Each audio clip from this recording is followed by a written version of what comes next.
The audience has to understand that there is a widespread movement now amongst the black community and the left to support Karmelo, from GoFundMes to selling T-shirts. It's growing. It's not a majority of the country, but it's a disturbing minority.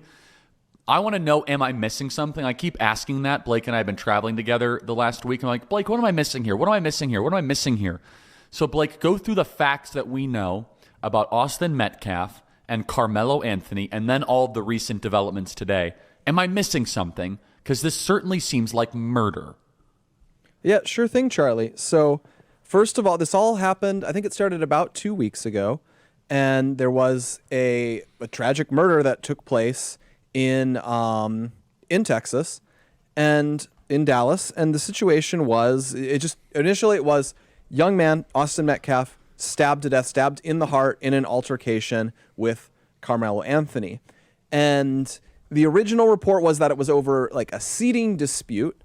What came out once we got the police report and so on was that it sounds like there was a track meet, and Carmelo was, the description was that he was under the other team's tent. So they have, these different tents, different booth areas for different competing teams, and he was under the one for another team.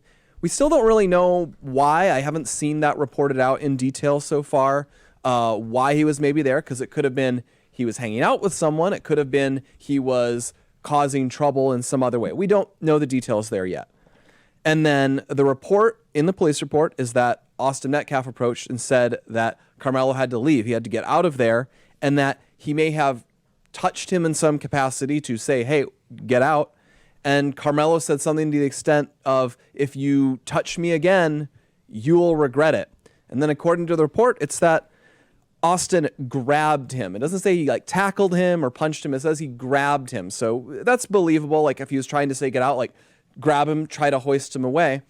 And then what the account says is that Carmelo pulled out a knife and stabbed him right in the heart, and he basically died on the spot. He had a twin brother. He died in his twin brother's arms.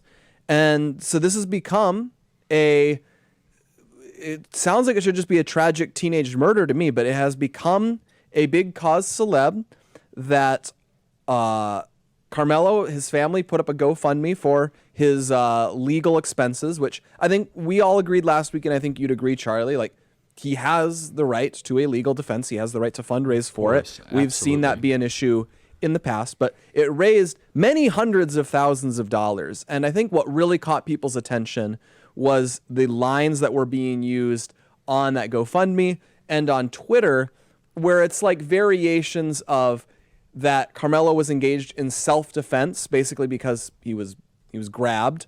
But also these takes where it's almost like Austin was disrespecting him. He was standing his ground because it wasn't right that anyone should tell him to go somewhere else, or, that if he shoved him, that was somehow justifying a lethal response.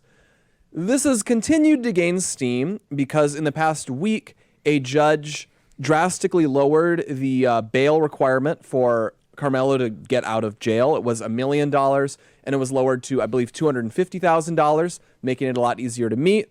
And then they made a big spectacle that he came home, and they were tweeting and stuff, Carmelo is home now. And then that leads up to today, where this is why we have a good reason to continue talking about it. The family held a press conference. Now, two things happened at that. First, Austin Metcalf's father was at this press conference. We don't really know why yet. We're seeing B-roll on screen right now. He showed up, and the family was not the family of Carmelo Anthony was not happy about this. And it seems that police or security spoke to him and basically said, "Please leave." And he did leave. There was not a fight or anything. And then the family proceeded. Yeah. Nobody got stabbed. Nobody got stabbed. Nobody there. He did not pull out a knife and use it on any of the officers. I think that would have been frowned upon. Nobody tried to stab Jeff Metcalf? Okay. No, nobody tried to stab him. And then this is really wild. The family and their supporters, their attorney, or not an attorney, there was an activist leader who was with them. Dominique Alexander, right? Yeah, Dominique Alexander. They gave this address where they basically said it was highly disrespectful of Jeff Metcalf to be present at this press conference. I mean, it was probably maybe inflammatory. I don't know if disrespectful is the term I would use.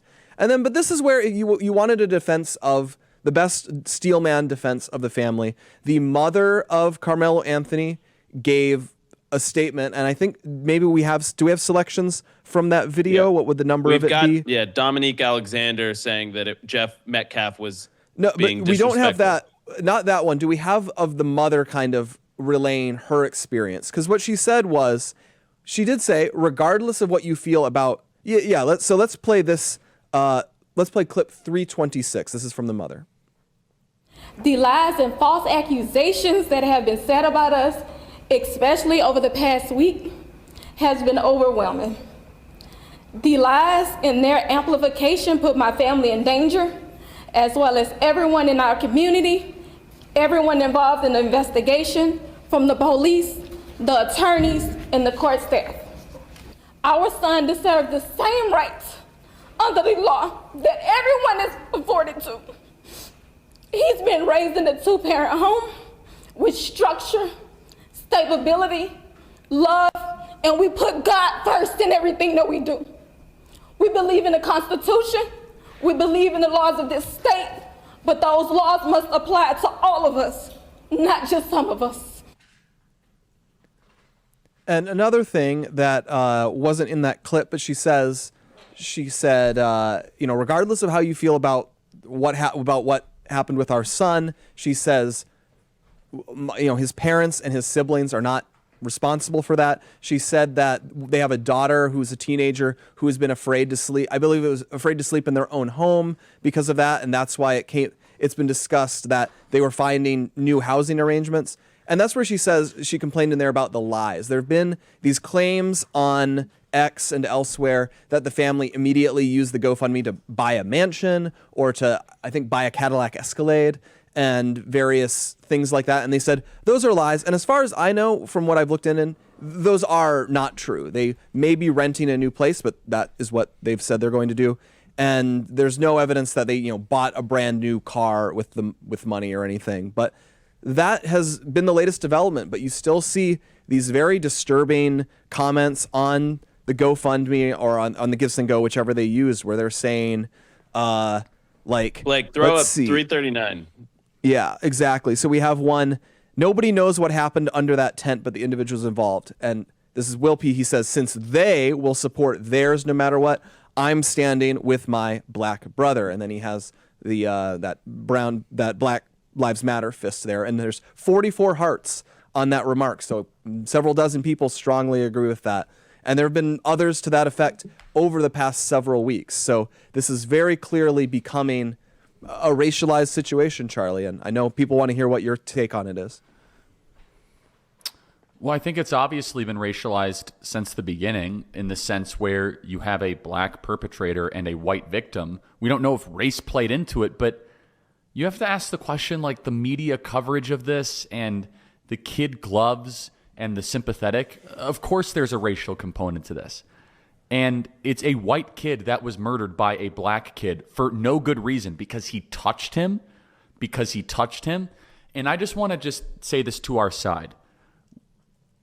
Let's not take the bait at some of the worst actors that would love to try to start a race conflict war while Donald Trump is president. While it's very obvious that Carmelo Anthony here committed murder, now, Carmelo Anthony probably won't end up spending much time in prison, maybe 10 to 15 years. But I think it's very, very important that we just try to slow this down and allow the justice system to do its thing. Carmelo Anthony deserves due process, the presumption of innocence. I'd love to hear all of what his attorneys have to say. They got lots of legal defense money there. And the elements involved here is so concerning because he touched him and he just takes out a knife and he starts stabbing him.